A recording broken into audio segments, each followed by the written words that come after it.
Good evening, everyone. Welcome to Stinchfield. So I don't need to tell you this, but Ukrainian civilians are suffering because of Putin's war. All the video that you watch is heart-wrenching. Newsmax is now learning that hospital administrators in a small town just outside of Kyiv started evacuating patients under the threat of Russian troops moving in. Take a look at this video.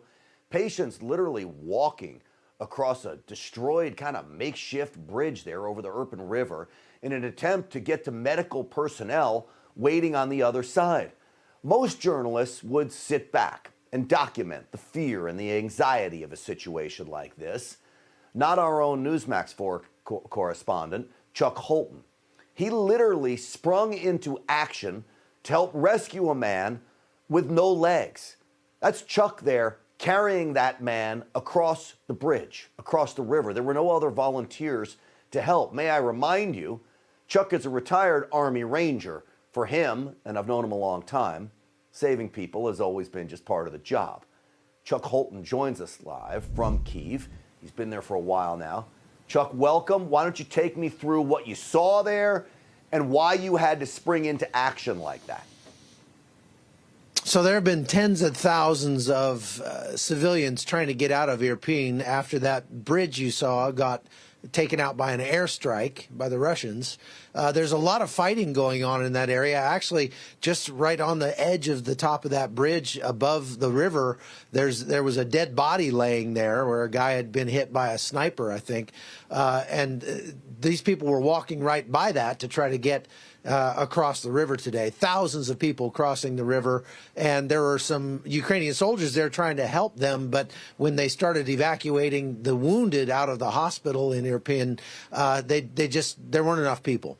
And, you know, Grant, at some point you got enough footage, and you can't just sit there and watch while people, you know, back up and potentially get shot by the next sniper.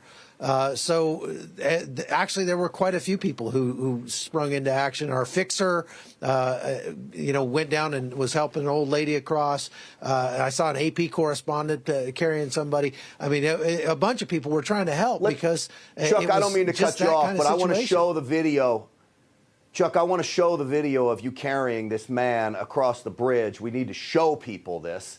What you did, springing into action like this, is literally amazing. Most journalists wouldn't do it. You mentioned sometimes you just have to help. You get any reaction from fellow journalists? Were there other journalists standing there and just watching, Chuck? Well, I like to think I'm a man first and a journalist second, and I don't think I could call myself a man if I'd sit and watch somebody die because they didn't have somebody to help them across. You know, it's just, when you're in a situation like that, you do what you have to do. Like I say, we had plenty of footage at that point. There was no shortage of people coming across that bridge, so we had already been there for some time documenting people coming across. But when all those wounded started coming across at once, it was a big deal. And, you know, there were lots of journalists running around. I think a lot of them probably couldn't have carried themselves up that hill. That's why you do leg day, right? But I know you would have done the same thing, Grant. I've seen you do the same thing in other situations as well. Well, you're kind to say that, Chuck. I haven't been in a war zone like you, both in uniform and wearing a Newsmax, holding a Newsmax mic flag. So two ways to a big thank you to Chuck Holton, as always, buddy. Stay safe there. Keep us posted. We appreciate all the work you're doing out there. All right, folks. Vladimir Putin continues to make some critical mistakes in his quest to take over Ukraine. His attack on innocent civilians is turning the world against him. He continues to isolate himself and his country from the Western world, and because of that isolation, Putin is now relying on China for nearly everything. The Russian economy is now totally dependent on China, and China knows this. Chairman Xi Jinping of China is a cold, calculating man. He just made Russia his little witch with a B. Sorry to put it bluntly, but it's true. When America leveled its sanctions against Russia, what did China do? It said, we'll take all the coal you can send us, Russia. We'll take all the wheat you can send us, Russia. We'll give you loans to keep your nation afloat, President Putin. Anything you need. We got you, Russia. China in just a few days, became Russia's daddy. And Putin will now have to take orders from Chairman Xi. All of this, of course, happened right under Team Biden's noses. It failed to recognize Russia's Ukraine invasion actually empowered China. It allowed China to become the de facto leader of the axis of evil. China, Russia, Iran, and North Korea. Those are all our enemies. And here is the worst part. While all of this goes on, Team Biden still ignores China's growing power over the world. By making Russia beholden to China, look at what China's foreign minister, Wang Yi, declared today at the UN Security Council meeting. No matter how precarious and challenging the international situation may be, China and Russia will maintain strategic focus and steadily advance our comprehensive strategic partnership. And the friendship between Chinese and Russian peoples is rock solid.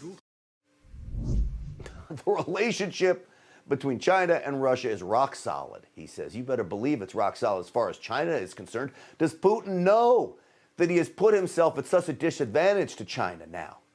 I don't know. He may be surprised by it. The ramifications of a Russian victory in Ukraine are even worse than you probably know. If Russia manages to take control of Ukraine, it will control 30% of the world's supply of wheat between Russia and Ukraine, 30% of the world's supply of corn, 30% of the world's supply of barley. There's also sunflower oil, one of the prime vegetable oils used to cook around the world. Russia and Ukraine combined account for 80% of that market. You see, Putin knows if he takes Ukraine, he becomes what economists have now dubbed, quote, the major engine for feeding the world. That alone gives him power and lots of it. As the supply of wheat, corn, and barley is cut off to the world, you know what happens. Food prices will be driven higher across the globe.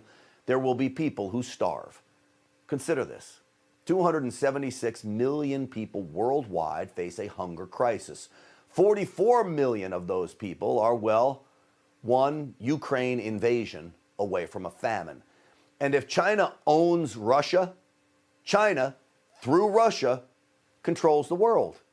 By having total control over much of the global supply of energy and food, Vladimir Putin may have underestimated China's real goal in helping bail him out from economic disaster. That goal is simple. China wants to dominate Russia and in turn dominate the world. And guess what, folks? Joe Biden let it all happen.